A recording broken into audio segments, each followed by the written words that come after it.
নমস্কার। আ ৫ তারিখে আমাদের অপোজিশন রাহুল গান্ধী কয়েকজন স্টুডেন্টকে নিয়ে, যারা স্টুডেন্ট প্রোটেস্টে গেছিল এবং স্টুডেন্ট প্রোটেস্টে নানাভাবে লাইক অত্যাচারিত হয়েছিল, তাদেরকে নিয়ে একটা মিডিয়ার সামনে ইন্টারাকশন করেন। সেখানে সেই স্টুডেন্টগুলো আর তাদের সাথে স্টুডেন্ট প্রোটেস্টে কীভাবে অত্যাচার করা হয়েছিল সেই ব্যাপারে বলে। এছাড়াও তারা বলে যে স্টুডেন্ট প্রোটেস্টের পর কীভাবে তাদেরকে জ্বালাতন করা হচ্ছে গুন্ডাদের সাহায্যে, এইসব ব্যাপারে কথাবার্তা বলে। তো সেখানে তারা অনেক কটা মেয়ে প্রোটেস্টার ছিল। তারা বলে যে কিভাবে তাদেরকে মারা হয়।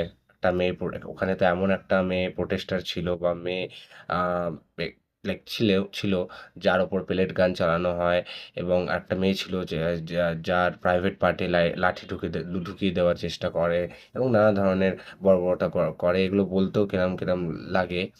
তো তারা নানা ধরনের অত্যাচার স্টুডেন্টদের ওপর স্টুডেন্ট প্রোটেস্টের দিন করেছিল, যারা পিসফুলি প্রোটেস্ট করছিল। এবার অনেককে আবার যারা প্রোটেস্ট করছিল, যারা সিম্পল নিট অ্যাসপিরেন্ট, তাদেরকে ধর্মের অনুযায়ী তাদেরকে নানা নামে ডেকেছে, তাদেরকে দেশদ্রোহী বলেছে, এইসব বলেছে, নানা ধরনের অসভ্যতাই করেছে। এগুলো দেখলে সত্যি মন দিয়ে খুব খারাপ লাগে, খুব কষ্ট লাগে।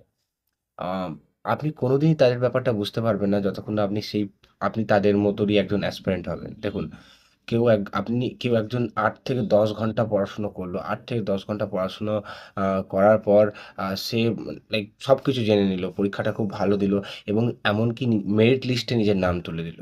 সেই মেরিট লিস্টে নিজের নামটা দেখার পর যে অন্তরের থেকে যে খুশিটা আসে, যে একটা ইমোশনাল ফিলিংটা আসে, সেটা আপনি কোনোদিন বুঝতে পারবেন না।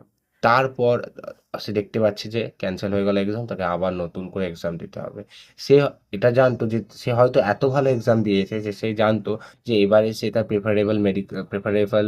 প্রেফারেবল ডিস্ট্রিক্টে বা প্রেফারেবল মেডিকেল কলেজে সিলেকশন পেয়ে যাবে, বা মেডিকেল কলেজে গিয়ে নিজের ডাক্তারিটা পড়তে পারবে।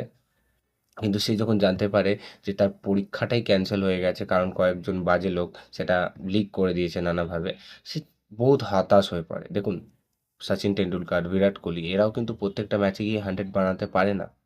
এটা অসম্ভব।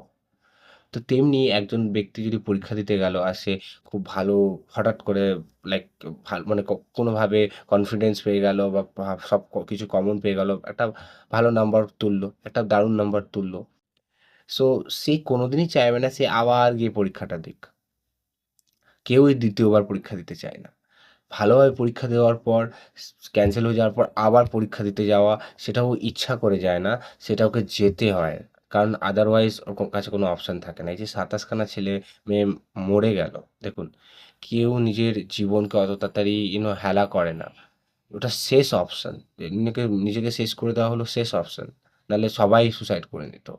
যখন মানুষ কোনো কিছু পায় না তখনই সে নিজেকে এরম একটা জিনিস করতে বাধ্য করে। এটা একদমই উচিত নয়। কিন্তু তারা বাধ্য করেছে তো, কারণ তারা এক্সট্রিমলি পেইনে ছিল। মেন্টালি ভাবে, ফিজিক্যালি ভাবে, নানাভাবে তারা এক্সট্রিমলি পেইনের মধ্যে ছিল। অনেকজন এখন তাদেরকে টেররিস্ট বলছে, দেশদ্রোহী বলছে, পাকিস্তানি বলছে। দেখুন, এগুলো বলবেন না। এগুলো বললে আপনি আ যে বিদেশিরা রয়েছে বা যেসব অন্যান্য দেশেরা রয়েছে, যারা ইন্ডিয়ার ওপর অলওয়েজ চোখ রেখেই রয়েছে, তারা হাসে। তারা এই কথাগুলো শুনে হাসে যে, "দেখো, তারা তো নিজেদের দেশের লোকেদেরকেই তোমার নানা নামে ডাকছে, বা নিজেদের দেশের লোকেদেরকেই নাগরিকত্ব দিচ্ছে না।" আপনি ১ম এ দেখুন সে আছে কিনা। দেখুন, টেররিস্ট যদি হতো, দেশদ্রোহী যদি হতো, বা কোনো ধরনের বাজে কাজ যদি করে থাকতো, তাহলে প্রোটেস্টের পরের দিনই চলে যেত, বা প্রোটেস্টের পরের দিনই আপনি তাদেরকে খুঁজে পেতেন না।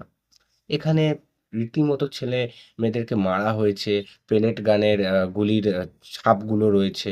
বার করা যাচ্ছে না লোহার গুলিগুলোকে এখন। কারোর চোখ চলে গেছে, কারোর পা চলে গেছে, নানা ধরনের অত্যাচার। লাঠির দাগ রয়েছে।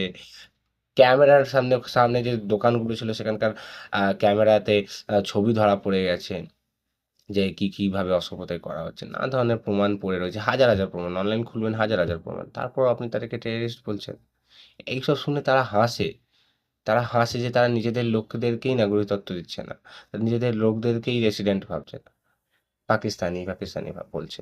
আর দয়া করে এইসব দেখে আপনি কোনোদিন কোনো মানুষকে এরমভাবে উল্টোপাল্টা বলবেন না। আপনি জানুন আগে। আর ১ম কথা, আপনারা তো এত এসআইআর-ফেসাইআর করান। এসআইআর-ফেসাইআর করার পরেও যদি কোনো টেররিস্ট বা কোনো আতঙ্কবাদী থেকে যায়, তো সেটা তো আপনার ফল্ট, আপনার দোষ। আপনি করাতে পারেন না তো ঠিকঠাক করে কাজ তাহলে। আতঙ্কবাদী ঘুরে বেড়াচ্ছে, প্রোটেস্টে চলে আসছে, একদম পার্লামেন্টের সামনে চলে আসছে। তো এটা তো আপনার দোষ। আপনি কেন এসআইআর করিয়েছেন? এসআইআর এ আপনি এত হ্যাপা করালেন মানুষকে। তারপর আপনি আ বার করতে পারলেন না আতঙ্কবাদীকে। তো এটা তো আপনার দোষ। আপনি কাকে টেররিস্ট বলছেন? কাকে আতঙ্কবাদী বলছেন? আপনারা যে এই ধর্মকে নিয়ে এসব উল্টোপাল্টা কথা বলেন, এগুলো একদমই উচিত না। এগুলো হলো অশিক্ষিতদের পরিচয়। এগুলো বোঝায় যে আপনি পড়াশুনো করেননি। আপনি হয়তো 8 ক্লাসের পর পড়াশোনা ছেড়ে দিয়েছেন। এরকম কিছু দেখায়। দয়া করে কাউকে এসব বলবেন না। কেউ আপনার খায় না, কেউ আপনার দায় না। কোনোদিন আপনি যদি কেউ ইল্লিগাল কাজ করে, কেউ যদি উল্টোপাল্টা কাজ করলো বা কারো কাছ থেকে এরকম কোনো সাইন পাওয়া যাচ্ছে যে সে পাকিস্তানি বা সে অন্য কোথাকার কেউ, তো আপনি তাকে বলুন। আপনি তাকে ১ম এ বলতে পারেন না যতক্ষণ তাকে পুলিশ ধরবে না। পুলিশ ধরবে, পুলিশ বলবে, আর আপনার যদি সন্দেহ হয় তাইও বলা যেতে পারে যে এ লাগছে পাকিস্তানি। আপনি সেটা গিয়ে নিয়ার বাই পুলিশ স্টেশনে গিয়ে রিপোর্ট করবেন যে আমার সামনে এরকম একটা আমাদের পাড়াতে বা আমাদের আশেপাশে এরকম কিছু হচ্ছে বা তার উপর আমার সন্দেহ হচ্ছে। কিন্তু আপনি ফট করে একটা ইয়ং ছেলেমেয়েকে এসব পাকিস্তানি বলে দিচ্ছেন। তারপর গুন্ডা পাঠাচ্ছেন বাড়িতে। এগুলো উচিত না। এগুলো দেখা যায় আপনারা অশিক্ষিত, আর এগুলো আ বিশ্বের সামনে ভারতে ভারতকে একটা লাইক লাইক তারা ভারতকে একটা ফালতু দেশ ভাবতে শুরু করে দিচ্ছে এইসবের জন্য। যে তারা কাস্টিজম করে, রেসিজম করে, রিলিজিয়ন নিয়ে ডিসক্রিমিনেশন করে। একটা ফালতু দেশ ভাবছে তারা। ভারতের নাম নিচু হয়ে যাচ্ছে আপনাদের এইসব অ্যাকশনের জন্য, আপনাদের এইসব কাজের জন্য। করবেন না এগুলো ফালতু জিনিস। আপনার ওটা কাজ নয় কাউকে বলা। কেউ প্রোটেস্ট করছে, আপনি তাকে গিয়ে বলে দেবেন পাকিস্তানি সেই তু সেই। আপনি আপনার কোনো অসুবিধা হয়নি তো, তাই না? আপনার জ্বালাটা লাগছে না। আপনার যখন জ্বালাটা লাগবে তখন আপনি করবেন, তখন আপনি আর ওদেরকে পাকিস্তানি বলবেন না। তখন আপনি ওদেরকে বলবেন, "আরে এরা তো ভালোই কাজ করছে।" কারণ আপনার কোনো স্বার্থ জড়িত নেই। আপনার স্বার্থ জড়িত নেই বলে আপনি অন্য অন্য যারা প্রোটেস্ট করছে তারা প্রত্যেকেই স্বার্থের জন্য এসেছে। কেউ বর্ষার মধ্যে, কেউ কেউ কোনো জায়গা থেকে টাকা পায়নি। সবাই যে যার টাকা খরচা করে দিল্লিতে গেছে। খাওয়া, থাকা শুরু থেকে সবকিছু তারা যে যার নিজের টাকা খরচা করে গেছে। তো আপনি কে বলার?